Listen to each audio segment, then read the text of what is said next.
What's up guys? I hope you are doing well. I am Veer. Welcome to study IQ. देखिए आज की coat कितनी शानदार है। जो सपने देखते हैं और उन्हें पूरा करने की कीमत चुकाने को तैयार रहते हैं वो लोग हैं जो सफल होते हैं। देखिए बहुत से सपने ऐसे होते हैं, जैसे आप लोगों ने सुना होगा मुंगेरी लाल के सपने। मुंगेरी लाल के सपने क्या थे?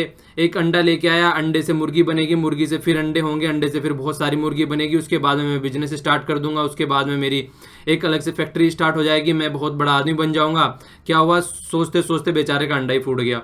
तो अगर उस तरीके के सपने हैं तो लाइफ में कभी भी सफल नहीं हो पाएंगे। सपने होते हैं रियलिटी के बेस पे। आप लोगों को समझ में आना चाहिए कि मेरा ये गोल है और इस गोल को पाने के लिए मुझे क्या क्या करना चाहिए, और इस गोल को पाने के लिए अगर आप इन्हें एक बार सोच लिया कि कुछ भी करना पड़े तो मैं करूंगा, तो वो होते हैं असली सपने, उनको कहते हैं असली गोल। तो वो डिसाइड करना है आप लोगों को, और उसकी कुछ भी कीमत देने के लिए आप लोगों को तैयार रहना है। देखिए हर एक इंसान के पास में 24 आवर होते हैं, हर एक इंसान इसी तरीके का खाना खाता है, हर एक इंसान को वही हवा मिलती है जो आप लोग लेते हैं। तो इसीलिए अगर आप लोग कुछ भी करना चाहते हैं तो कर सकते हैं, कोई भी हर्डल नहीं है। ऐसा नहीं है कि कोई एक इंसान बना हुआ है, बस उसको बहुत ज़्यादा इंटेलिजेंस दे रखी है और आपके पास में कुछ नहीं है।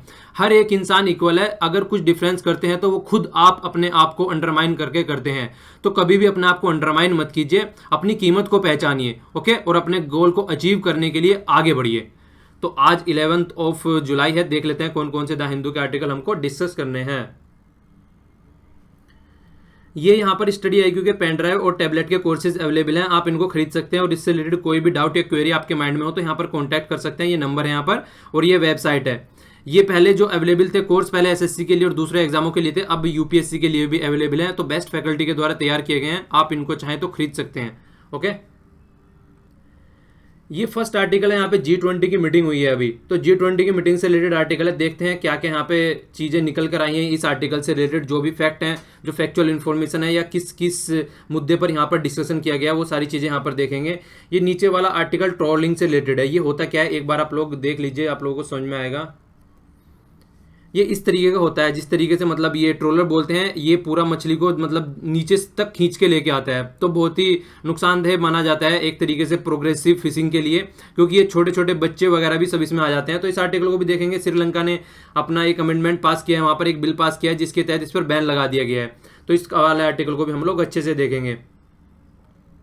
ये नीचे वाला आर्टिकल है फंडामेंटल राइट और प्रिविलेज से रिलेटेड। क्या क्या फंडामेंटल राइट है और क्या क्या प्रिविलेज हैं, ये आर्टिकल इतना अच्छा लिखा गया है, बहुत ही माइंड ब्लोइंग आर्टिकल लिखा गया है। इस वाले आर्टिकल को बहुत अच्छे से डिस्कस करेंगे और कई सारे कॉन्सेप्ट क्लियर होंगे इस आर्टिकल से आप लोगों के माइंड के। ओके, ये वाला आर्टिकल जो है, आज जो है पॉपुलेशन डे है, 11 जुलाई है, तो इस वाले आर्टिकल को भी हम लोग अच्छे से डिस्कस करेंगे। कई सारी फैक्चुअल इन्फॉर्मेशन आप लोगों को जानने को मिलेगी। काफ़ी अच्छा आर्टिकल है ये वाला आर्टिकल जो डिस्कस किया गया है यहाँ पे। ये मिस्टर नरेश चंद्रा के बारे में डिस्कस किया गया है। तो ये वाला आर्टिकल हम यहाँ पर डिस्कस न करके आगे भी है इससे रिलेटेड न्यूज़ एनालिसिस में पॉइंट्स, तो वहाँ पर इसको डिस्कस कर लेंगे। इस वाले आर्टिकल में देखिए, वैसे तो एक पर्टिकुलर मैन ओरिएंटेड है, तो इसलिए ज़्यादा अच्छा आर्टिकल भी नहीं है, पर लेकिन ऐसे आ जाता है कि जैसे ये अभी एक्सपायर हुए हैं, ठीक है, तो इनसे रिलेटेड कुछ इन्फॉर्मेशन रहेगी, तो वो मैं आप लोगों को बताऊंगा आगे चल के न्यूज़ एनालिसिस में। तो वहाँ पर इसको देखेंगे हम लोग। जो नीचे वाला आर्टिकल है यहाँ पे, एक तो फर्टिलिटी रेट के बारे में जिक्र किया गया है। ये वाला आर्टिकल जो नीचे है, फर्टिलिटी रेट के बारे में जिक्र किया गया है। फर्टिलिटी रेट क्या होता है कि number of children who were be born per the women, जिस जो मतलब पर 1000 वुमेन पे कितने चिल्ड्रन, मतलब कितने बच्चे पैदा होते हैं जब वो एक एज होती है वुमेन की बच्चे पैदा करने की। तो उस तरीके से मतलब हमारा फर्टिलिटी रेट निकल के आता है यहाँ पे। इसके साथ साथ में एक क्या जिक्र किया गया है, देखिए अगर हमारी कंट्री में फर्टिलिटी रेट का जिक्र किया जाए तो नॉर्थ वाले रीजन में फर्टिलिटी रेट जो है वो ज़्यादा है एज कम्पेयर टू साउथ वाला रीजन जो है हमारी कंट्री का। तो इसके लिए देखिए कई सारे रीजन भी आते हैं निकल के। एक तो माना जाता है कि देखिए नॉर्थ वाले रीजन में जो है, अगर लिटरेसी के पॉइंट ऑफ व्यू से देखा जाए, लिटरेसी के पॉइंट ऑफ व्यू से देखा जाए, जैसे जैसे लिटरेसी बढ़ती जाती है तैसे ऐसे ऐसे हमारा फर्टिलिटी रेट घटता चला जाता है। तो लिटरेसी के पॉइंट ऑफ व्यू से हमारे जो सदर्न स्टेट है वहाँ पे जो है लिटरेसी काफ़ी अच्छी है, फर्टिलिटी रेट भी अगर देखा जाए तो वहाँ पे इसीलिए कम हो जाता है। नॉर्थ वाले रीजन में काफ़ी अच्छा फर्टिलिटी रेट है। इसी तरीके से कई सारी चीज़ें और भी निकल के आती हैं। माइग्रेशन के बारे में जिक्र कर रहे हैं यहाँ पे। अगर माइग्रेशन का जिक्र किया जाए तो देखिए नॉर्थ वाला जो रीजन है, अब यहाँ से माइग्रेट होने पीपल स्टार्ट हुए हैं। अगर साउथ वाले रीजन से पहले से ही माइग्रेट होते हैं। अगर फॉरेन कंट्री में भी आप लोगों को देखने को मिले तो साउथ वाले रीजन से ज़्यादा, से केरला हो गया, तमिलनाडु हो गया, यहाँ से ज़्यादा बाहर साइड जाते हुए आप लोगों को दिखेंगे। तो माइग्रेशन की अगर प्रवृत्ति नॉर्थ वाले रीजन को देखें तो आप लोगों को दिखेगा कि आसपास वाले रीजन में ही माइग्रेट करते हैं।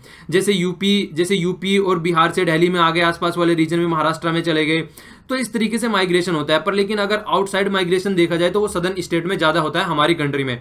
तो ये वाला आर्टिकल हम लोगों ने मतलब जो इकोनॉमिक सर्वे डिस्कस किया था उसमें भी चैप्टर है इससे रिलेटेड, माइग्रेशन से रिलेटेड, किस किस तरीके से माइग्रेट हो रहा है और कहाँ कहाँ पे कितना माइग्रेशन हो रहा है। तो वहाँ पे भी इस तरीके के आर्टिकल, इस तरीके के इशू आते हैं। तो आप लोगों को पता होना चाहिए अपने कम से कम इंडिया के बारे में कि कौन से एरिया में, पर्टिकुलर स्टेट की बात नहीं कर रहा हूँ, पर एक नॉर्थ और साउथ में मतलब एक हल्का सा डिफरेंस पता होना चाहिए कहाँ पे एरिया में कितना हो रहा है। तो उससे आप लोग जो क्वेश्चन आते हैं उसके जो ऑप्शन है उनको एलिमिनेट करने में आपको आसानी हो जाती है उस टाइम पर।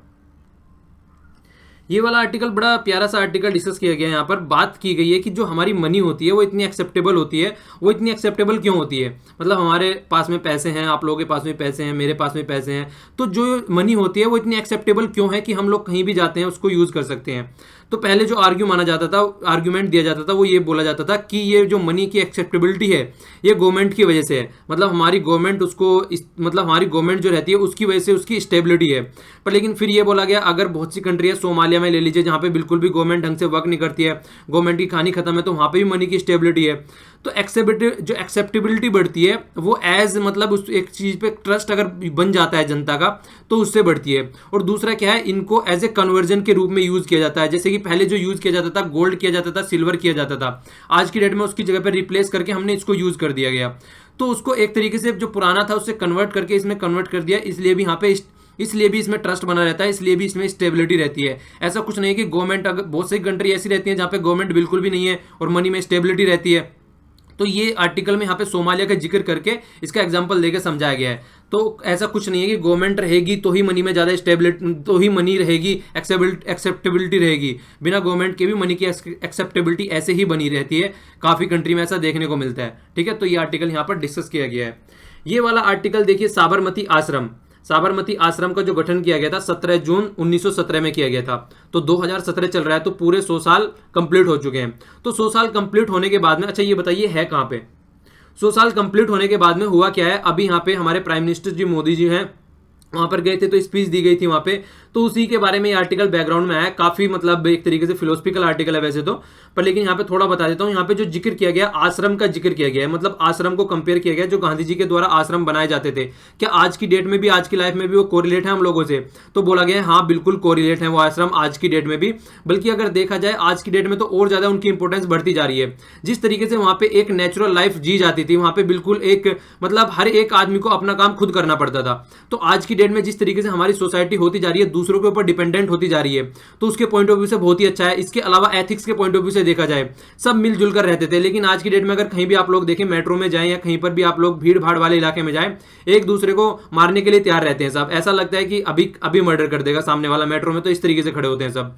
तो इसी तरीके से बोला गया कि जो पहले मतलब एथिक्स थी, जो सत्याग्रह वाले मूवमेंट महात्मा गांधी जी ने चलाए थे, वो सब जो भी पॉइंट थे उस टाइम पे, वो सारे आज की डेट में उनका और भी ज्यादा कोरिलेशन बढ़ गया है हमारी जो आज की जो डे बाय डे की जो लाइफ हो गई है। एक बात का और जिक्र किया है यहाँ पे, अगर पहले टाइम में देखा जाए आश्रम में होते थे लोग, डिस्कशन करते थे, किसी भी इशू के बारे में अच्छे से बैठकर डिबेट करते थे। आज की डेट में वो प्रवृत्ति हर जगह खत्म होती जा रही है और वो चीज़ें आश्रम में देखने को मिलती थी। तो इसलिए वो भी हमसे फिर से ये बोल रहे हैं कि फिर से इस तरीके की जो थॉट है, इस तरीके का जो प्रोसेस है, थिंकिंग प्रोसेस है, वो इंप्लीमेंट होना चाहिए। तभी एक एनालिटिकल और रीजनेबल थिंकिंग निकल के आएगी हमारी सोसाइटी की।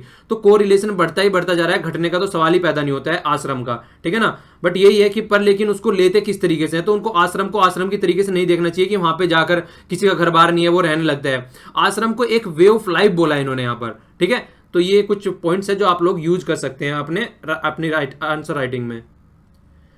ये वाला आर्टिकल माइंड ब्लोइंग है, बट इस आर्टिकल को स्टार्ट करने से पहले मैं आप लोगों को एक बात बोलना चाहता हूँ। मेरे पॉलिटिकल लेक्चर आप सुनते तो स्टडी लवर चैनल पर है, पर लेकिन कमेंट करते हैं स्टडी IQ के नीचे आकर कि सर लेक्चर नेक्स्ट कब आएगा, कब क्या शेड्यूल है लेक्चर का।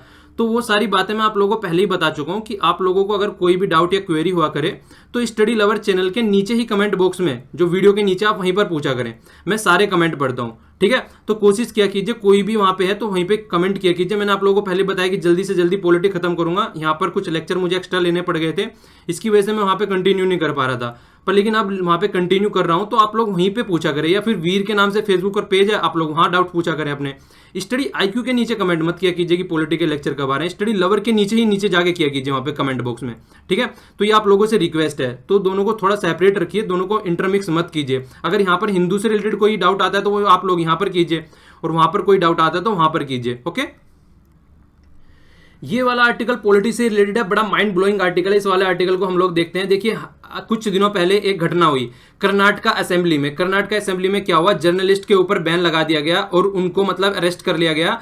2 जर्नलिस्ट ने स्पीकर के बारे में कुछ लिखा, तो उससे रिलेटेड आर्टिकल है कि एक जर्नलिज्म की बात अगर की जाए तो वहां पे फ्रीडम ऑफ स्पीच होती है, ठीक है ना, आर्टिकल 19 के तहत आती है कॉन्स्टिट्यूशन के। और दूसरी साइड में प्रिविलेज होते हैं। प्रिविलेज ये ऐसी चीज होती है जैसे कि मान लीजिए कोई पार्लियामेंट का कोई मेंबर है, उसको एक फ्रीडम रहे क्योंकि वो हमारे द्वारा चुन के वहां पे भेजा गया है, तो वो ऐसे डिसीजन ले सके जो कि सोसाइटी में इंप्लीमेंट कर सके, हमारे लॉ एंड रेगुलेशन बना सके, तो उनके पास में प्रिविलेज होता है। तो बोला जा रहा है कि जो प्रिविलेज है पार्लियामेंटेरियन के, वो फंडामेंटल राइट से भी बड़े हैं क्या, ये जिक्र यहां पे किया गया है। तो दोनों के बीच में यहां पे कंपेयर किया गया है। तो सबसे पहले तो मैं आप लोगों को ये बताना चाहता हूं इस आर्टिकल में कि देखिए जो प्रिविलेज है वो निकल के कहां से आए हैं। पुराने टाइम में मोनार्क हुआ करते थे, जो यहां से ब्रिटेन से निकल के आए हैं। तो ब्रिटेन में मोनार्क हुआ करते थे। तो जैसे ही वहां पे पार्लियामेंट स्टेब्लिश की गई, अगर पार्लियामेंट का कोई भी आदमी मोनार्क के बारे में कुछ बोला करता था तो वो उसको पनिश किया करते थे। तो उस पनिशमेंट से बचने के लिए उन्होंने क्या लेके आए, पार्लियामेंट्री प्रिविलेज लेके आए, जिसके बेस पे बोला गया कि मतलब वो वहां पर कुछ भी बोल सकते हैं और उनके ऊपर कोई भी बैन नहीं लगाया जाएगा। कोई भी चीजें ऐसी नहीं होगी कि उनको जो काम वो इंडिपेंडेंट होकर करना चाहिए उससे रोका जाएगा। तो इस तरीके से वहां से प्रिविलेज निकल के आए थे। पर लेकिन आज की डेट में जो प्रिविलेज का है वो बिल्कुल ही मीनिंग चेंज कर दिया गया है, अगर खासकर इंडियन पॉइंट ऑफ व्यू से देखा जाए। तो यही बात बोली जा रही है कि आज की डेट में जो हमारे मतलब यहां पे देखिए वर्ड भी लिया गया है, जो हमारे सर्वेंट है, जो हमारे रिप्रेजेंटेटिव है, सर्वेंट बोला गया है, जिनको हम चुन के भेजते हैं, मेंबर ऑफ लेजिस्लेटिव असेंबली या फिर मेंबर ऑफ पार्लियामेंट, ठीक है। तो दोनों की बात की गई कि जो हमारे सर्वेंट है उनको ज्यादा फ्रीडम है एज कंपेयर टू जो हमको फ्रीडम होनी चाहिए। तो हमारे नौकर जो सर्वेंट जो रिप्रेजेंटेटिव है उनको ज्यादा फ्रीडम दे दी गई है हमसे ज्यादा कंपेयर में, जबकि हमको ज्यादा फ्रीडम होनी चाहिए। तो ये काफी अच्छा आर्टिकल है। आगे आगे देखिए, आप लोगों को एंजॉय आएगा इस आर्टिकल में काफी। देखिए बोला क्या गया यहाँ पे, सुप्रीम कोर्ट के डिसीजन की बात की गई है MSM शर्मा 1958 में। उस टाइम पर अगर देखा जाए हमारे कॉन्स्टिट्यूशन जो मेकर थे उस टाइम पे, जो लीडर थे, जो फ्रीडम फाइटर थे, वो चीज उस टाइम पर समझ में आती है कि उनको बहुत ज्यादा रिस्पेक्ट दी जाती थी। तो इसलिए क्या रखा गया था कि इसलिए क्योंकि मैक्सिमम फ्रीडम फाइटर थे, जो हमारी लेजिस्लेटिव असेंबली थी, जो हमारी पार्लियामेंट थी स्टार्टिंग की अगर बात की जाए, इंडिपेंडेंस के जस्ट थोड़े बाद की बात की जाए, तो उस टाइम पर जो उनको राइट दिए गए थे वो इसलिए दिए गए थे क्योंकि वो उनका ओहदा जो था वो बहुत ही बड़ा माना जाता था, क्योंकि सारे मैक्सिमम फ्रीडम फाइटर थे, ठीक है। फिर इसके बाद में 1967 में सुप्रीम कोर्ट ने क्या किया, पार्लियामेंट को बोला कि पार्लियामेंट के पास में एब्सोल्यूट पावर नहीं है। तो वो बात यहां पर बोली गई सुप्रीम कोर्ट के द्वारा। हमारे यहां पर क्या है, पर लेकिन अगर देखा जाए तो जो हमारे लेजिस्लेटर हैं क्या है, यहां पर उनकी खुद को पावर इतनी दे रखी है, कॉन्स्टिट्यूशन ने डिफाइन ही नहीं किया है कि प्रिविलेज क्या होने चाहिए, उन्हीं को पावर दे दी है कि आप डिफाइन करो। तो यहां पर प्रिविलेज क्या है ये भी खुद ही डिसाइड करते हैं। इसके अलावा अगर उनको कोई वॉयलेट करता है, उनको क्या सजा मिलनी चाहिए वो भी यही डिसाइड करते हैं। तो कितना पनिशमेंट करना चाहिए, अगर ब्रीच की क्या क्या इसकी लिमिट होनी चाहिए, कहां पर ब्रीच करना है और कितना पनिशमेंट मिलना है।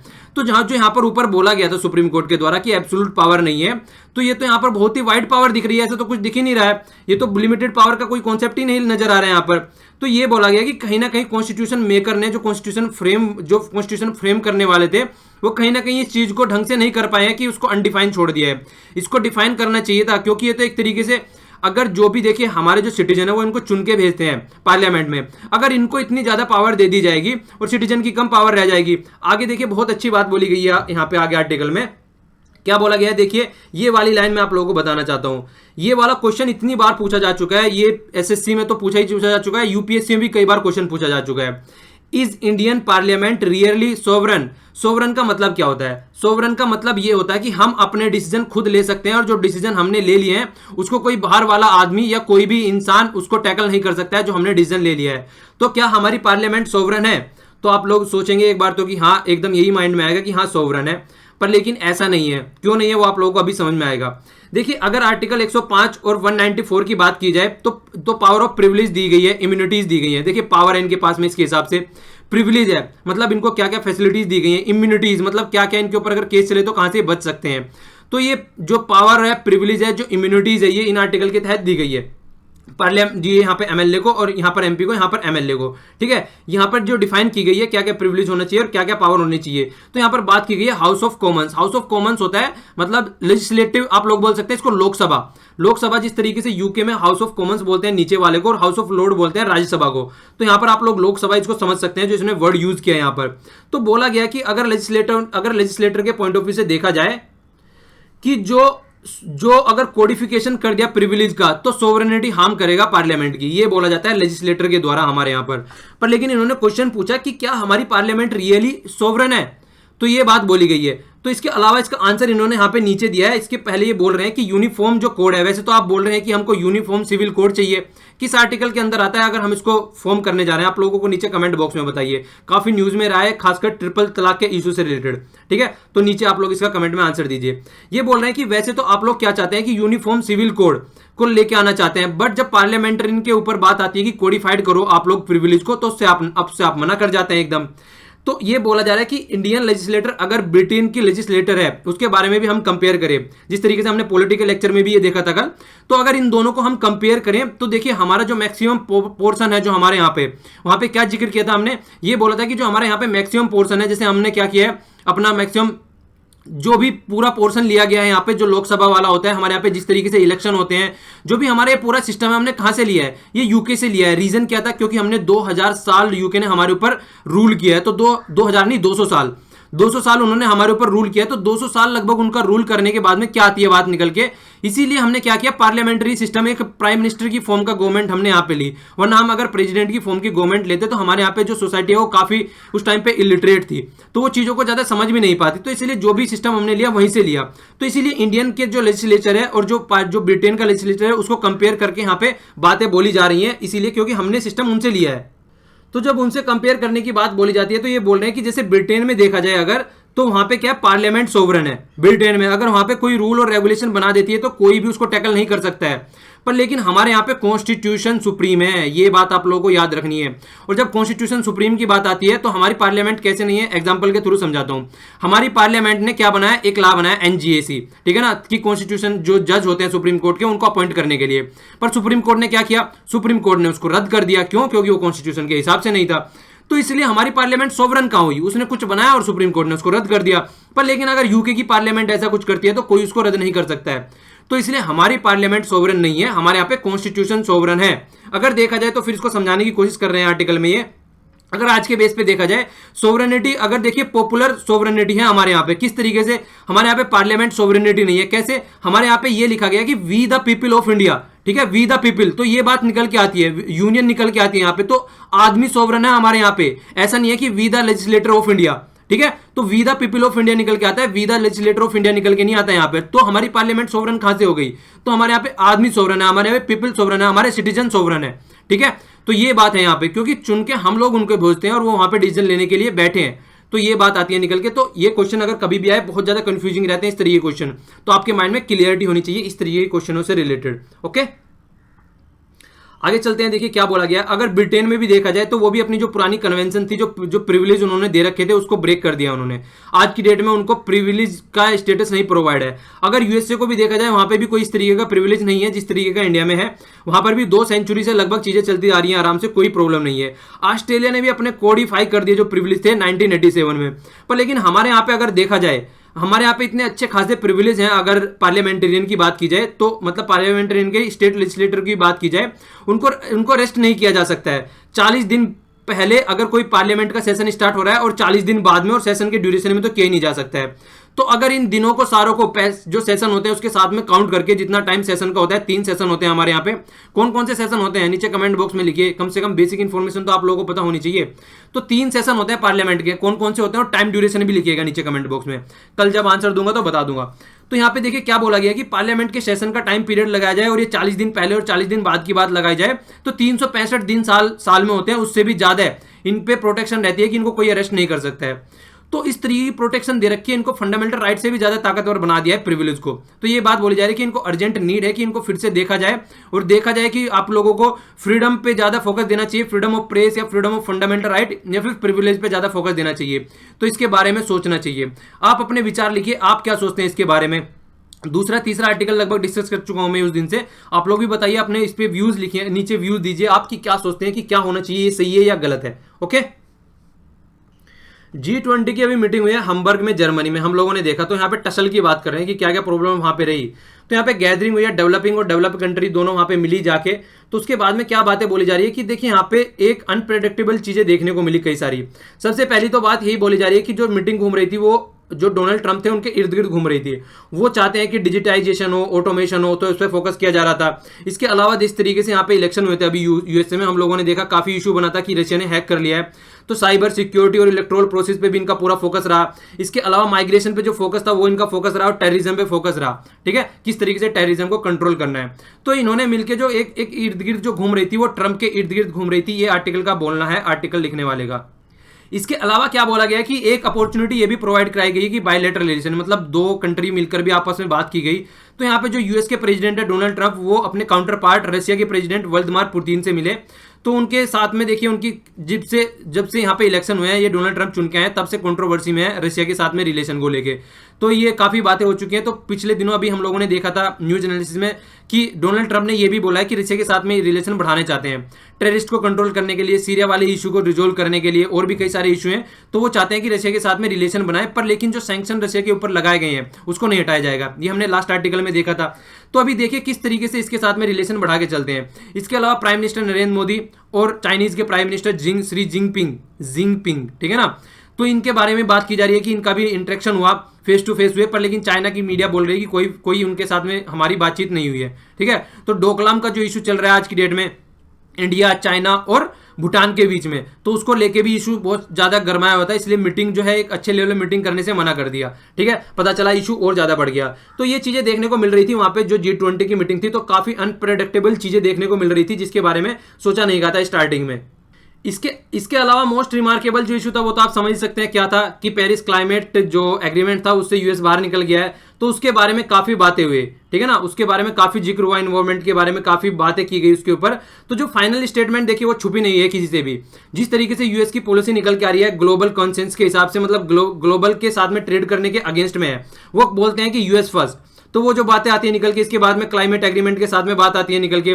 तो ये सारे इश्यूज डिस्कस किए गए हैं, ऐसी बात नहीं है कि वो इश्यूज छुपे हैं। पर लेकिन फिर भी जो यूएसए ने बोला है वहां पर कि मैं हेल्प करूंगा कंट्री की, अगर कोई कंट्री अपना फॉसिल फ्यूल है उसे टैकल करना चाहती है और जो एक तरीके से रिन्यूएबल एनर्जी है उस पर फोकस करना चाहती है। ये तो वही बात हो गई ना, बस क्या बोलूं इसके ऊपर, डायलॉग भी मुझे याद नहीं आ रहा है। मतलब खुद तो वो करना नहीं है और दूसरों को उस चीज को टैकल करने में हेल्प करेंगे। कितनी अच्छी बात बोल रहे हैं, देखिए ये मतलब अपने ऊपर इंप्लीमेंट नहीं करना है, दूसरों के ऊपर इंप्लीमेंट करवाने पे तुले हुए हैं और उनकी हेल्प भी करेंगे इंप्लीमेंट करने में। कितनी अच्छी बात बोल रही है। इसके अलावा जो प्रोटेक्शनिज्म की बात चलती है, जो हर एक कंट्री आज के दिन में प्रोटेक्शन की बात कर रही है कि हमारी कंट्री हमारी सब चीजें वो फोकस करके चलती है, तो उस पर भी पूरा डिस्कस किया गया, उसके ऊपर भी बातें की गई कई सारी कि किस तरीके से फाइट करना है इसके साथ में। और ये ग्लोबलाइजेशन का कॉन्सेप्ट है जो कि आज की डेट में घटता हुआ जा रहा है, उसके ऊपर बात की जा रही है कि ये और ज्यादा बढ़ना चाहिए, लेकिन आज की डेट में कंट्री प्रोटेक्ट होती हुई नजर आ रही है। ये बोलती है कि दूसरी कंट्री आके हमारे यहाँ पे जॉब छीन रही है, कई सारे ऐसे इश्यूज निकल के आते हैं, तो उसको टैकल करके चलना है। इसके अलावा देखिए यूरोप के साथ में जब से डोनाल्ड ट्रंप आए उनके रिलेशन अच्छे खासे नजर नहीं आ रहे हैं। नाटो के इस इशू के रिलेटेड आते हैं, ठीक है ना, तो नाटो के इशू से रिलेटेड आते हैं, क्लाइमेट चेंज का ले लीजिए, ट्रेड की बात ले लीजिए। तो डोनाल्ड ट्रंप का किसी भी एरिया में दूसरी कंट्री के साथ में रिलेशन अच्छे होते हुए नजर नहीं दिख रहे हैं। तो ये बात बोली जा रही है, इसीलिए बोला जा रहा है कि इर्द गिर्द घूमती रही डोनाल्ड ट्रंप के साथ में G20 की मीटिंग। तो जो आर्टिकल लिखने वाले हैं वो सजेशन दे रहे हैं कि देखिए जो इनके मन में मोटाव है, जो मन मोटाव है या जो भी किस तरीके के इनके जो डिफरेंसेस हैं उनको मिटाकर जो भी प्रॉब्लम है आज की डेट में सोसाइटी की या फिर वर्ल्ड की, उनको टैकल करने के लिए साथ में काम करना चाहिए, उसके साथ में डिस्कशन करना चाहिए, उसके हिसाब से इनका रेस्पॉन्स आना चाहिए। तो उस चीज पर इनका फोकस होना चाहिए, ना कि ये फालतू की बातों पर जो टाइम वेस्ट कर रहे हैं उस तरीके से एक दूसरे को टांग खींचने पर लगे हैं, उस पर नहीं इनका फोकस होना चाहिए। तो इस तरीके का जिक्र यहाँ पर किया गया पूरे आर्टिकल में। ये वाला आर्टिकल जो है ये ट्रोलिंग से रिलेटेड है। देखिए होते क्या, मैंने आप लोगों को दिखाया अभी यहाँ पर, ये होते हैं ट्रोलर, ठीक है। तो ट्रोलर जो होते हैं देखिए होता क्या है मैं आप लोगों को बताता हूँ। ये हो गया हमारा वाला तमिलनाडु वाला एरिया और ये हो गया श्रीलंका। तो श्रीलंका का जो ये ऊपर वाला एरिया है, नॉर्थ वाला एरिया, यहाँ वाले एरिया की बात ले लीजिए। और फिर एक मतलब जो श्रीलंका में ये नॉर्थ वाला एरिया आप लोग जानते हैं सारे, यहाँ पे मैक्सिमम जो हमारे तमिल वाले एरिया, मतलब हमारे तमिलनाडु वाले एरिया से जो भाई हैं वो सब जाकर यहाँ पर रहते हैं। तो इसीलिए मतलब मैक्सिमम टाइम ये चीजें न्यूज में रहती है। और इसके अलावा जो बातें बोली जाती है, जितने फिशरमैन है क्या करते हैं यहाँ पर, मतलब ये बोलते हैं कि हमारे वाले एरिया में, मतलब मैक्सिमम श्रीलंका का इशू रहता है कि हमारे वाले एरिया में आकर मछली पकड़ कर ले जाते हैं इंडिया से, ठीक है। और निकालते भी किस तरीके से, ट्रोलर्स की हेल्प से लेते हैं। तो श्रीलंका ने क्या किया, श्रीलंका की जो अभी यहाँ पर जो श्रीलंका की जो लेजिस्लेटिव है उन्होंने अमेंडमेंट किया और प्रोहिबिट करने की बात कर रही है ट्रोलर को, ठीक है, जो ट्रोलर है। इससे क्या होगा, देखिए जो फिशिंग की प्रैक्टिस होती है एक तरीके से मतलब बहुत ज्यादा प्रॉब्लम रहती है। क्यों? क्योंकि ये एक छोटे छोटे जो बच्चे होते हैं ना, मछलियों के जो बच्चे भी होते हैं, उसको भी खींच के ले जाते हैं, उसको भी मतलब यहाँ पर कैप्चर कर लेते हैं। तो क्या होता है, देखिए अगर बच्चे पकड़ ले जाएंगे तो फिर मछली बड़ी कैसे होंगी, और मछली बच्चे ही पकड़ ले जाएंगे तो आगे जो एक प्रोग्रेसिव जो साइकिल होती है वो रुक जाएगी यहाँ पर आकर। तो इसलिए बहुत ज्यादा प्रॉब्लम है और इसकी वजह से रिसोर्सेज जो है वो घटते हुए जा रहे हैं। तो ट्रोलर को लेके बहुत ज्यादा पहले से भी कंसर्न रहते हैं श्रीलंका ने। तो श्रीलंका बोल रहे हैं अगर हम बंद करेंगे तो कहीं ना कहीं तो शर्म आएगी, मतलब तमिलनाडु में भी कहीं ना कहीं ये बंद होंगे आगे चल के। तो इसलिए उन्होंने पहले अपने ऊपर ही बैन लगा दिया, वहां पे भी काफी अच्छे लेवल पे ये यूज होते थे। तो पाल्क बेग रीजन की बात की गई है। तो क्या किया गया, अगर इन पे मतलब प्रोबेशन लगा दिया गया है तो 2 साल के लिए तो जेल होगी और 50,000 से ज्यादा रुपये का टैक्स भी लग सकता है, वो फाइन भी लग सकता है अगर इस तरीके से इसको यूज किया जाएगा आगे। ट्रोलर से होता क्या है, देखिए ये नीचे जाके बिल्कुल ग्राउंड लेवल पे जाके मतलब नीचे जमीन से लगते हुए नीचे तक ये मछली पकड़ के लेके आते हैं, ठीक है, बच्चे वगैरह सब कुछ समेट लेते हैं ये नीचे। तो इसलिए बहुत ज्यादा प्रॉब्लम होती है। तो एक तो ये जिक्र किया गया है। इसके अलावा ये क्या बात बोल रहे हैं यहाँ से, ये तो बोलते, इसके अलावा देखिए और भी कई सारे बातें हैं। एक सस्टेनेबिलिटी होती है। सस्टेनेबिलिटी का मतलब क्या होता है? सस्टेनेबिलिटी का मतलब ये होता है, मान लीजिए आपने पेड़ काटे, एक पेड़ काटा तो उसकी जगह एक पेड़ और लगा दो, ठीक है, तो उससे क्या होता है, सस्टेन बना रहते हैं चीजें। मतलब अगर फ्यूचर में कोई जनरेशन आ रही है हमारी तो उनको भी पेड़ आराम से मिल सकेंगे जितने पेड़ पौधे हमारे पास में है। अगर हम ऐसा करेंगे पेड़ काटते जाएं और पेड़ लगाए ना तो क्या होगा, तो फिर कंडीशन खराब हो जाएगी। तो यही बात बोलिए कि हमको सस्टेनेबल चीजें रखनी है, ना कि अपने अपने बारे में सोचना है, हमारी आने वाले जनरेशन के भी बारे में सोचना है। तो यही बात यहां पर बोली जा रही है। तो देखिए बहुत सी श्रीलंका की पार्टी ऐसी है जिन्होंने इसको ब्लेम भी किया, बोला गया ये ड्रैकोनियन है, मतलब कठोर है, इस तरीके के डिसीजन नहीं लेने चाहिए, ये बहुत ज्यादा हार्म करेगा फिशिंग कम्युनिटी को। श्रीलंका में इसको बहुत ज्यादा क्रिटिसाइज भी किया गया। और खासकर जो नॉर्दर्न जो प्रोविंस है, मैंने आप लोगों को बताया अभी श्रीलंका की जो नॉर्थ वाला एरिया, जाफना वाला एरिया आप लोग बोल सकते हैं, ये वाला एरिया, यहाँ पर भी ट्रोलर यूज किए जाते थे। हालांकि इतने लेवल पे नहीं यूज होते थे अगर देखा जाए वहां पर भी, पर ट्रोलर यूज होने स्टार्ट हो गए थे। तो ट्रोलर को वहां पर भी अडेप्ट करना स्टार्ट कर दिया तो वो भी रुकेंगे। तो बोथ द कंट्री ने मिलकर देखिए इशू को रिसोल्व करने की बात की गई है। बार बार हमारे फिशरमैन वो पकड़ के ले जाते हैं, हम उनके फिशरमैन पकड़ लेते हैं। तो इस तरीके के जो कॉन्फ्लिक्ट के जो इशू है उनको रोकने की बात की गई है। और तमिलनाडु फिशरमैन अरेस्ट कर लिए जाते हैं श्रीलंका की आर्मी के द्वारा। फिर कई मतलब उनके सारी जो नाव है वो भी पकड़ ली जाती हैं। इसके अलावा ट्रोलर वगैरह सब पकड़ लिए जाते हैं, वो वापसी भी नहीं छोड़े जाते हैं। तो बहुत सारा नुकसान भी झेलना पड़ता है। तो इसीलिए बात की जाती है ये ट्रोलर वाला जो फंडा है इसको अमेंडमेंट करके ये इशू को सोल्व किया जाए। तो देखिए प्रपोजल भी निकल के आया कि जो बॉटम ट्रोवलिंग है वो 2 साल से वैसे तो बैन करके फिर भी यूज करते रहते हैं। तो ज्वाइंट वर्किंग कमेटी बनी है दोनों के बीच में, ज्वाइंट वर्किंग के ग्रुप बना है दोनों कंट्री के बीच में लास्ट ईयर।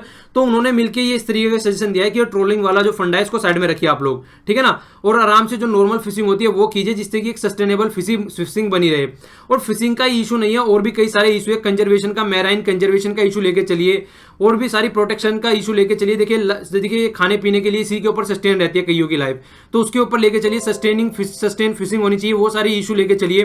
तो ऐसा नहीं है कि बस ट्रोलर की बात कर रहे हैं यहाँ पे, और भी कई सारे इशू है उन पर भी आप लोगों को डिस्कस करना है और सब चीजों को टैकल करके चलना है। ऐसा नहीं है कि आपका सिंगल माइंडेड अप्रोच होनी चाहिए, एक डायरेक्शन के बारे में सोचना है। तो मल्टी डायमेंशनल अप्रोच होनी चाहिए अगर कोई भी आप डिसीजन ले रहे हैं तो ये आर्टिकल में डिस्कस किया गया है इसमें। ओके, तो काफी इंपॉर्टेंट आर्टिकल होता है खासकर जब भी श्रीलंका के और इंडिया के रिलेशन के बारे में बात आती है। तो ये जो आर्टिकल है आज वर्ल्ड पॉपुलेशन डे है, ठीक है ना, तो वर्ल्ड पॉपुलेशन डे है, यूनाइटेड नेशन के द्वारा क्रिएट किया गया। तो आप लोग क्या रख सकते हैं, इसकी थीम याद रख सकते हैं। थीम जो इस बार की है, एसेसिस टू द फैमिली प्लानिंग, मतलब फैमिली प्लानिंग की ओर बढ़ो, फैमिली प्लानिंग पे ज्यादा फोकस करके चलो। तो ये फोकस किया जा रहा है। देखिए अगर इंडिया की बात करूं, पहले तो आप लोगों को डे याद रखना है 11 जुलाई। इंडिया की अगर बात करूं तो ये माना जाता है कि पॉपुलेशन के पॉइंट ऑफ व्यू से कि ओवरटेक कर लेगा चाइना, 2024 तक चाइना को ओवरटेक करके हम वर्ल्ड की मोस्ट पॉपुलस कंट्री बन जाएंगे। अच्छा आप लोगों के लिए क्वेश्चन है, ये बताइए पॉपुलेशन के बेस पे घटती हुई 4 कंट्रियों के नाम लिखिए। 2 तो पता चल गया, चाइना और इंडिया, इसके बाद में 2 का और नाम लिखिए, इसके अलावा 4 स्टेट का भी नाम लिखिए आप लोग। सबसे ज्यादा पॉपुलेशन किसकी है, तो नीचे 4 स्टेट का भी आप लोग डिक्रीजिंग ऑर्डर में नाम लिखिए, ठीक है ना, कि कौन कौन से स्टेट है यहाँ पे। ओके, इसके अलावा देखिए क्या बोला जा रहा है, अगर हमारी पॉपुलेशन बढ़ती है तो पॉपुलेशन के साथ साथ में रिसोर्सेज की भी जरूरत होती है, रिसोर्सेज भी बढ़ते हैं, पर लेकिन रिसोर्सेज उस तरीके से नहीं बढ़ पा रहे हैं जितने लेवल पर पॉपुलेशन बढ़ रही है। अगर डेमोग्राफिक डिविडेंड की बात की जाए तो डेमोग्राफिक डिविडेंड होता है कि मतलब कितनी पॉपुलेशन जो हमारी है वो वर्किंग फेज में है, वर्क कर रही है, ठीक है ना, वर्किंग पॉपुलेशन, दूसरे के ऊपर डिपेंडेंट नहीं है। तो उसके पॉइंट ऑफ व्यू से भी देखा जाए, अगर हम अपने यहाँ पे देखें तो यंग पॉपुलेशन है पर उनके पास में स्किल नहीं है, उनके पास में जॉब नहीं है। अगर 20-30 साल के बाद यही यंग पॉपुलेशन कंट्री के ऊपर बर्डन बन जाएगी अगर इसको ढंग से यूज नहीं किया गया। तो अगर इनको काम नहीं दिया गया आज की डेट में, जब ये बूढ़ी हो जाएगी पॉपुलेशन, ये सिटीजन जब एज हो जाएगी 20-30 सालों के बाद में, तो कंट्री के ऊपर बर्डन बन जाएगी, इनको और ज्यादा एक्स्ट्रा रिसोर्सेज की जरूरत पड़ेगी। तो ये बोल रहे हैं कि जिस तरीके से रिसोर्सेज की जरूरत पड़ेगी तो फ्रस्ट्रेशन बन जाएगा आकर। क्यों? क्योंकि रिसोर्सेज उतने ज्यादा नहीं है, सोशल सिक्योरिटी इतनी ज्यादा नहीं है जिस तरीके से हमारे यहाँ पर पॉपुलेशन बढ़ती जा रही है, तो वो बात निकलने की आती है। इसके अलावा अगर हम सिटीज की बात करें हमारी कंट्रीज में, तो सिटी ओवर पॉपुलेटेड होती जा रही है, इस तरीके से बढ़ रही है, मतलब आप लोग समझ सकते हैं कि कितनी ह्यूज पॉपुलेशन सिटीज में है। तो पूरा का कॉन्सेप्ट जो कि एपीजे अब्दुल कलाम सर ने भी दिया था, provide urban amenities in rural area, तो उस कॉन्सेप्ट की भी जिक्र किया गया था थोड़ा सा कि अगर वो हम इंप्लीमेंट करके चलें, अगर रूरल वाले एरिया में ही हम सारी फैसिलिटी प्रोवाइड करा के चले, तो इस तरीके की प्रॉब्लम को भी टैकल किया जा सकता है। पर लेकिन उस पर हम फोकस नहीं देकर चल रहे हैं।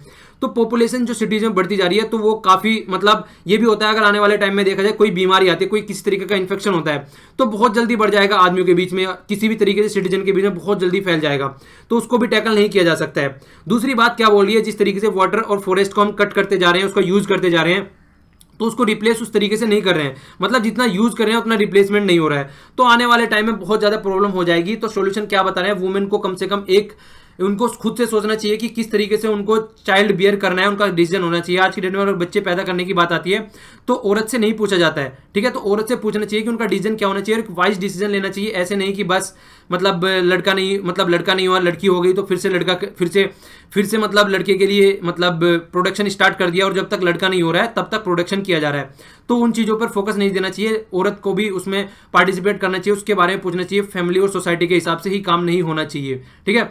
तो पॉपुलेशन देखिए, पॉपुलेशन का इशू है, उसको सोल्व तो करना पड़ेगा, वरना जिस तरीके से पॉपुलेशन बढ़ रही है आगे आने वाले टाइम में प्रॉब्लम क्रिएट हो जाएगी, हैंडल करना सिचुएशन भारी हो जाएगी हमारी, खासकर इंडिया जैसी कंट्री के लिए जो कि रिसोर्सेज की बहुत ज्यादा कमी है, खासकर एनर्जी के लिए दूसरी कंट्री के ऊपर हम लोग डिपेंडेंट रहते हैं, ठीक है।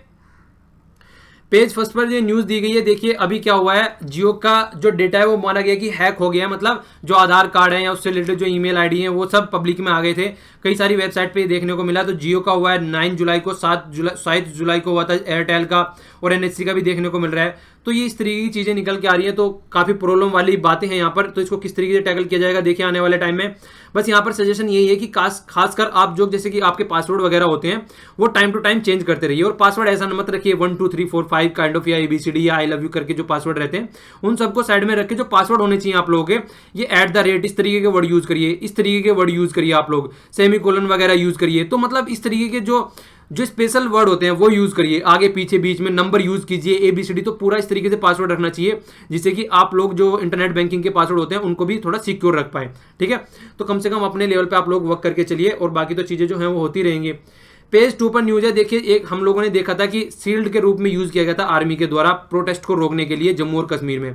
तो जो स्टेट ह्यूमन राइट कमीशन है उन्होंने बोला है कि 10 लाख का कंपनसेशन इनको दीजिए, जो इनकी इमेज जो है वो बेकार की गई है आर्मी के द्वारा।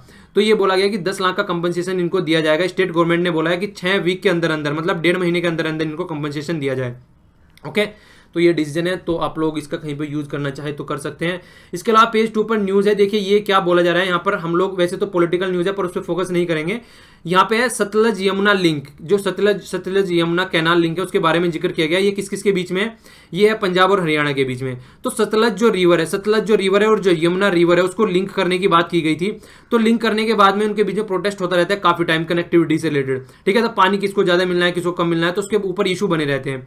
तो आप लोग कुछ डैम भी दे रखे हैं, आप लोगों को दिख रहे होंगे यहाँ पे, देखिए ये है नांगल डैम, आप लोग याद रख सकते हैं, भाखड़ा डैम, गोविंद सागर। तो ये कई बार पूछ लिया जाता है कहाँ कहाँ पर है, तो ये सतलज रिवर पर है, ठीक है। तो कुछ फैक्चुअल इन्फॉर्मेशन आप लोग याद रख सकते हैं। वैसे रिवर का भी आप लोग याद रख सकते हैं, ये हिमाचल प्रदेश हो गया, यहाँ पे पंजाब हो गया, नीचे हरियाणा हो गया, ये यूपी हो गया, यमुना यहाँ से मतलब बहती हुई जाती है, ठीक है। तो आप लोगों को याद रखना चाहिए, थोड़ा सा रिवर की जो ट्रैक है उसकी मतलब पोजीशन थोड़ा ट्रैक किया कीजिए आप लोग भी। पेज 4 पर ये न्यूज दी गई है, ठीक है। तो ये मैंने आप लोगों को बोला था, अभी मैं जिस तरीके से आर्टिकल में, पूरा आर्टिकल भी था इनके ऊपर, तो यहाँ पर आप लोगों को बता देता हूँ थोड़ा सा पर्सन स्पेसिफिक अगर कोई न्यूज आ जाती है। तो ये यूएस मतलब ये जो डाई किए हैं ये एम्बेसडर थे फॉर्मर यूएस के, ठीक है ना। तो यूएस मतलब यूएस में भी एम्बेसडर रह चुके हैं इंडिया के ये, तो ये कैबिनेट सेक्रेटरी भी रह चुके हैं, इसके अलावा यूएस में भी रह चुके हैं, वो चीजें हम लोगों ने देखी। पद्म विभूषण भी इनको मिल चुका है। जिस तरीके से भारत रत्न होता है, पद्म विभूषण होता है, 4 अवार्ड होते हैं, चारों को डिक्रीजिंग ऑर्डर में लगाइए। आप लोगों को इनको कम से कम पता होना चाहिए कि कौन कौन से अवार्ड हैं, 4 अवार्ड हैं इससे रिलेटेड, तो आप लोगों को डिक्रीजिंग ऑर्डर में लगाना है, ठीक है ना, हाईएस्ट से और नीचे तक बढ़ते हुए इस तरीके से। देखिए इनको पद्म विभूषण दिया गया था doctor APJ Abdul Kalam sir के द्वारा, ठीक है। तो याद रखिएगा नरेश चंद्रा, ठीक है। तो आगे चलते हैं। केरला में एक बड़ी ही इंटरेस्टिंग न्यूज़ निकल के आ रही है। यहाँ पे स्ट्रे डॉग का जू बना दिया है। क्यों? क्योंकि जो जो गलियों में घूमते रहते थे तो उनको अलग रखने के लिए बहुत ही ज़्यादा नुकसान होता था। तो देखिए ये बात यहाँ पर अगर आप लोग देखें स्टेट वाइज भी इन्होंने बोला है सबसे ज़्यादा कहाँ पर पाए जाते हैं, तो पर स्क्वायर किलोमीटर की बात की गई है यहाँ पे, तो सबसे ज़्यादा यूपी में पाए जाते हैं। इसके बाद में वेस्ट बंगाल में पाए जाते हैं जो गलियों में कुत्ते घूमते हैं, फिर बिहार में पाए जाते हैं, फिर हरियाणा में पाए जाते हैं, फिर आंध्र प्रदेश में पाए जाते हैं। ठीक है, तो केरला ने ये यूनिक स्टेप यहाँ पर लिया है, तो आप लोग समझ सकते हैं। बस मैं थोड़ा यही बोलना चाहूँगा, देखिए मान लीजिए आप लोग जैसे मान लीजिए खाना बच जाता है तो डस्टबिन में फेंक देते हैं, तो कम से कम कुत्तों के आगे डाल दिया गया है, फिर गाय के आगे डाल दिया कीजिए, तो जिससे कि उसका यूज़ हो सके, डस्टबिन में ना जाए। तो बस यही था थोड़ा सा आप लोगों को इन्फॉर्मेशन देने के लिए, बाकी तो आप लोग करेंगे ही जो करना है, किसी की सुनेंगे है नहीं। पेज 5 पर न्यूज़ है। पेज 5 पर क्या हो रहा है, बड़ी मतलब डिफरेंट सी न्यूज़ लगी पढ़ने में भी। क्या बोला गया यहाँ पे कि जो स्टेट गवर्नमेंट है वो अपना अलग से फ्लैग मतलब डिजाइन करने की बात चल रही है। फ्लैग है ये, ठीक है ना, खुद का फ्लैग डिजाइन करने की बात की गई है। केरला गवर्नमेंट ने मतलब कर्नाटका गवर्नमेंट की बात चल रही है। कर्नाटका गवर्नमेंट ने एक कमेटी भी सेट की है, 9 मेंबर कमेटी इन्होंने बैठाई है। तो इन्होंने बोला गया कि कॉन्स्टिट्यूशन में कहीं नहीं लिखा है कि स्टेट का फ्लैग नहीं हो सकता है, तो हम अपना अलग फ्लैग बनाएंगे, ये बात यहाँ पर बोल रहे हैं। और ये देखिए इसके बाद में ये भी बात बोली जा रही है, देखिए अगर फ्लैग रहेगा स्टेट का तो 2-3 चीजें होती हैं। क्या होती है, एक तो अगर कहीं पे नेशनल फ्लैग हमारा खुद का झंडा तिरंगा अगर लहरा रहा है कहीं पे, तो जो दूसरा स्टेट का फ्लैग है तो वो हाइट में उससे कम होना चाहिए, ठीक है ना, कुछ ऐसी चीजें होनी चाहिए मतलब जो कंट्रोवर्सी में ना निकल के आए। तो इसीलिए बोला जा रहा है कि देखिए फ्लैग हो सकता है पर लेकिन वही है कि डिसऑनर ना हो नेशनल फ्लैग का। तो कहीं पे कॉन्स्टिट्यूशन में इस तरीके की बातें नहीं बोली गई कि स्टेट का फ्लैग नहीं हो सकता। तो कर्नाटका असेंबली जो कर्नाटका गवर्नमेंट सोच रही है अपना अलग से फ्लैग बनाना, जिस तरीके से जम्मू और कश्मीर में भी अलग फ्लैग है, वहां पे अलग कॉन्स्टिट्यूशन है, सारी चीजें, तो ये अपना अलग फ्लैग बनाने की बात कर रहे हैं। ओके, तो ये पेज 5 पर न्यूज थी। पेज 11 पर न्यूज है, काफी इंपॉर्टेंट न्यूज है मालाबार एक्सरसाइज के बारे में। स्टार्ट किस किस के बीच में हुई थी? स्टार्टिंग में यूएसए और इंडिया के लिए हुआ करती थी, ये नेवी दोनों की पार्टिसिपेट करती है, लेकिन बाद में आके 2015 में आके यहाँ पे जापान भी ऐड हो गया इसमें। ओके, तो आज की डेट में 3 कंट्री है यहाँ पे, इंडिया, जापान और यूएसए। ऑस्ट्रेलिया भी हाल है कि इसके बारे में जिक्र मतलब जुड़ने के लिए बोल रहा है काफी टाइम से, तो वो एक अलग बात है, देखिए कब जुड़ पाता है। तो यहाँ पे इंडियन नेवी है, ऑस्ट्रेलिया नेवी है और जापान की है, तो सारी मिलकर यहाँ पर काम कर रही है। मैं यहाँ पर थीम बताना चाहूंगा, थोड़ा सा आप लोग ये याद रख सकते हैं। ये बोल रहे हैं कि understanding the each other soap, मतलब स्टैंडर्ड ऑपरेशन प्रोसीजर, जो एक दूसरे का स्टैंडर्ड ऑपरेशन प्रोसीजर होता है उसको अंडरस्टैंड करने की कोशिश की जा रही है यहाँ पर, मतलब मिलकर काम कर सके। तो यूएस के जो रियल एयर मिडल है उन्होंने क्या बोला है, उन्होंने बोला है कि एक तरीके से इंडिया अचीव कर रही है आज की डेट में ग्लोबल लिंक, तो इसलिए फोकस किया जा रहा है। जापान ने बोला है कि एक इनहेंस करेगा ऑपरेशनेबिलिटी इस वाले एरिया में। तो स्टार्ट कब की गई थी? 1992 में स्टार्ट की गई थी। जापान ने कब किया? 2015 में, और 21st ये एडिशन है। तो ये आप लोगों को याद रखना है। बाकी तो कौन कौन से जहाज वगैरह हेलीकॉप्टर वगैरह ऐड हो रहे हैं ये याद नहीं रखना है, ये याद रखना है कि 21st एडिशन है यहाँ पे, ठीक है ना, इंडिया में हो रहा है। अच्छा ये बताइए इंडिया में ये हो कहाँ रहा है, दे तो नहीं रखा है यहाँ पे कहीं पे, ये बताइए कि इंडिया में हो रहा है ये हो कहाँ रहा है इंडिया में? अरेबियन सी में हो रहा है, बे ऑफ बंगाल में हो रहा है, या फिर नीचे वाले एरिया में हो रहा है यहाँ पर, मतलब या फिर कहाँ पे, एक मिनट, या फिर यहाँ पर हो रहा है नीचे वाले एरिया में, ठीक है। तो आप लोगों को बताना है कि इंडिया में किस वाले एरिया में हो रहा है, ये तो याद पता चली गया आपको इंडिया में हो रहा है। तो ये एक बात और बताता हूँ मैं आप लोगों को, यहाँ पर ये ऑल्टरनेट बेसिस पे होता है, ठीक है ना, एक बार इंडिया में होता है एक बार बाहर होता है, ठीक है। और मालाबार इसका नाम किस लिए रखा गया, आप लोगों को समझ में आता है कि मालाबार किस लिए रखा गया? मालाबार इसलिए रखा गया, ये भी आप लोग थोड़ा देख लीजिए, फैक्चुअल इन्फॉर्मेशन है, आप लोगों को पता होना चाहिए। ये वाला जो कोस्ट है इंडिया का, ठीक है, इसको मालाबार बोला जाता है। तो पहले जो स्टार्टिंग में एक्सरसाइज की गई थी स्टार्ट में की गई थी, हालांकि उससे बाद में इसको ट्रांसफर करके, चलिए बता ही देता हूँ, इधर लेके आ गए इसको, क्वेश्चन का आंसर हो गया, ठीक है ना, इधर लेके आ गया। अब इधर होती है जितनी भी एक्सरसाइज होती है, ठीक है, कहाँ पे होती है? ये बे ऑफ बंगाल में। तो ये याद रखना है आप लोगों को, ओके। तो इसके नाम पे इसका मालाबार एक्सरसाइज रखा गया था, इसके नाम पर, ओके। पेज 13 पर ये न्यूज़ है, ओएनजीसी वेदाज के साथ में, मतलब ओएनजीसी वेदाज जो है लेबनान के साथ में गैस फील्ड है, वहाँ पर पैक्ट साइन कर रहे हैं, वहाँ से हम ऑयल निकालेंगे अब। तो लेबनान है कहाँ पे? हम लोगों ने साइप्रस का इशू कल डिस्कस किया था, आधा साइप्रस टर्की के अंडर में है, तो यहाँ पे लेबनान है। यहाँ पे काफ़ी कंट्रोवर्शियल एरिया रहता है मेडिटेरेनियन सी में, ये वाला एरिया हो गया। तो आप लोग देख सकते हैं सीरिया हो गया यहाँ पे, और इजराइल और पैलेस्टीन वाला इशू आप लोग सभी समझते हैं, जॉर्डन यहाँ पे हो गया। तो थोड़ा सा आप लोगों को याद रखनी चाहिए सारी चीज़ें। पेज 18 पर न्यूज़ है, जापान एक मतलब मैन ओनली आइलैंड, मतलब यहाँ पर ओनली आदमी रहते हैं, तो उसको क्या किया है, यूनेस्को वर्ल्ड हेरिटेज साइट का टैग मिल गया है। तो आप लोगों को याद रखना है जापान में एक ऐसा आइलैंड है जहाँ पे ओनली आदमी रहते हैं, औरत नहीं रहती है वहाँ पे, ठीक है। तो ये इसको वर्ल्ड हेरिटेज साइट का नाम दर्जा दे दिया गया है। फैक्चुअल इन्फॉर्मेशन थी। हालांकि नेशनल लेवल की पार्टी का जिक्र किया गया था, तो ये सारी पार्टी दे रखी है, फैक्चुअल इन्फॉर्मेशन है। हालांकि Trinamool Congress, Bahujan Samajwadi party, Bharatiya Janata party, communist party of India CPI बोलते हैं, कम्युनिस्ट पार्टी ऑफ मार्क्सिस्ट बोलते हैं इसको, सीपीआईएम बोलते हैं, इंडियन नेशनल कांग्रेस और नेशनलिस्ट कांग्रेस, तो ये पार्टी होगी यहाँ पे।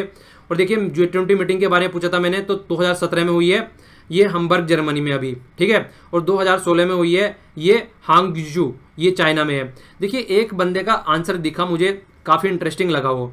मैं मॉर्निंग में उठता हूँ, पूरा न्यूज़पेपर डाउनलोड करता हूँ, उसके बाद में पीपीटी तैयार करता हूँ, लेक्चर रिकॉर्ड करता हूँ, लेक्चर रिकॉर्ड करने के बाद में डिकोड करता हूँ, डिकोड करने के बाद में अपलोड करता हूँ, ठीक है। तो मैं 5 से 6 घंटे का पूरा प्रोसेस करता हूँ। तो एक बंदा नीचे आंसर दे रहा है कि शायद, मैंने क्वेश्चन पूछा था कि 2016 की बताइए, तो कौन सा आंसर में क्या लिख रहा है बंदा, शायद कि ये कहीं पे हुई है, नाम नहीं लेना चाहूंगा मैं, तो मतलब शायद लिख रहा है, मतलब इतना भी कंफर्म नहीं किया गया इस इंसान से कि एक बार गूगल में सर्च कर ले इसको डालकर। तो मैं मॉर्निंग से इतना प्रोसेस करता हूं, आप लोगों के मतलब क्वेश्चन के आंसर देने में इतनी हद करते हैं कि वहां पे भी शायद लगा दिया आप लोगों ने, इतना भी कंफर्मेशन नहीं किया गया। तो देखिए ये तो बिल्कुल मतलब क्या बोलूं इसके बारे में, मुझे अच्छी नहीं लगी बिल्कुल भी ये बात। कम से कम आंसर जो गलत लिखे भले शायद तो मत लिखे कि मतलब आपने सर्च भी नहीं किया, तो वो सही बात नहीं है। वेस्ट बंगाल स्टेट के बारे में यहाँ पे देखिए, ये मैंने पूछा था किस किस से बॉर्डर टच करता है, और इसके बाद में मैंने पूछा था कि फॉरेन किससे टच करता है, तो ये फॉरेन हो गए यहाँ पे नेपाल, भूटान और बांग्लादेश। इसके बाद में ये न्यूक्लियर सप्लायर ग्रुप मैंने पूछा था कब फॉर्म हुआ था, तो 1974 में फॉर्म हुआ था। ये 48 मेंबर है एनएसजी में आज के डेट में। और ये मैंने आर्टिकल पूछा था, तो आप लोग याद रख सकते हैं आर्टिकल। देखिए 71 जो आर्टिकल है वो गुजरात और महाराष्ट्र से है, ठीक है। 71A जो है वो नागालैंड से है, बी जो है वो आसाम से रिलेटेड है, सी जो है वो मणिपुर से रिलेटेड है, डी जो है वो आंध्र प्रदेश, ई जो है वो ये भी आंध्र प्रदेश से है, दोनों में, ठीक है ना। ये यूनिवर्सिटी से रिलेटेड है, वो आंध्र प्रदेश की स्टेट से रिलेटेड है। एफ जो है यहाँ सिक्किम से रिलेटेड है, जी जो है यहाँ पे मिजोरम से रिलेटेड है, एच जो है वो अरुणाचल प्रदेश से है, आई जो है वो गोवा से रिलेटेड है। तो ये कंप्लीट इन्फॉर्मेशन थी आज की। तो आज के लेक्चर में इतना ही। Thanks a lot for listening. अगर लेक्चर पसंद आया तो लाइक कीजिए, नहीं पसंद आया तो डिसलाइक कीजिए, और प्लीज़ आंसर जरूर दिया कीजिए नीचे आंसर कमेंट बॉक्स में। और इसके अलावा पीडीएफ आप डाउनलोड कर सकते हैं, नीचे आप लोगों को लिंक भी मिल जाएगा, आप लोग वहाँ से पीडीएफ डाउनलोड कर सकते हैं। आज के लिए इतना ही। Thanks a lot for listening. जय हिंद।